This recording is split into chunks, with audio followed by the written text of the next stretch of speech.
ঠিক আছে, ভালো করে। যদি 7 মিস করে তাহলে 28 একটা ব্রিফকেস খুলবে। এখন তোমাকে একটা ব্রিফকেস বাঁচতে হবে। তোমার কাছে 10টা অপশন রয়েছে। কি মনে হয় ও পাবে? না, মনে তো হচ্ছে না ও পাবে। আমি লাকি নাম্বার 7 চুজ করব। ঠিক আছে, তুমি নাম্বার 7 বেছে নিলে। দেখা যাক এ জেতে কিনা। আর একটা রাউন্ড এবার হবে। এবার 7 তুমি প্রথমে। দেখা যাক এবার 28 পারে কিনা। ঠিক আছে, ঠিক আছে। কোন নাম্বারটা তুমি এবার বাঁচবে? এটা নেব। ও 6 বেছে নিয়েছে। এটাও তাহলে খালি। হচ্ছে না। তুমি পারবে। চলো শুরু করা যাক।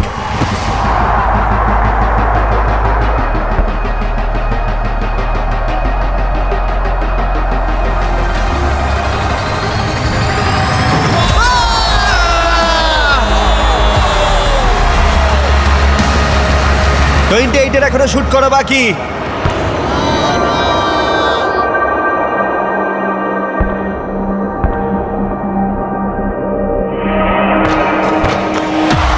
তোমাকে আবার শুট করতে হবে কারণ ও বাস্কেট করে দিয়েছে।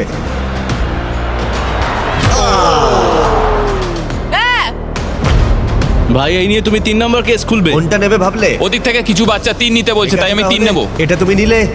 ও কি জিতবে? তুমি তৈরি হলেই মারতে পারো। দেখা যাক 28 পারে কিনা। তুমি এটা নেবে ভাবছো? 5 নেব। ঠিক আছে, $2,50,000 বাজিতে রয়েছে। ও জিতে গেছে। 100 জন প্লেয়ার 1 থেকে 100 বছর বয়স অবধি ফেস করলো অনেক অ্যাথলেটিক চ্যালেঞ্জ, আর 28 তাদের মধ্যে সেরা হলো। অ্যাথলিট হিসেবে নিজেকে প্রমাণ করে এই টাকাটা কিসে খরচ করবে? আমার ওয়াইফের স্টুডেন্ট লোন দেব। আমার খুব ভালো লেগেছে, সবার সাথে খেলে আমার খুব মজা হলো।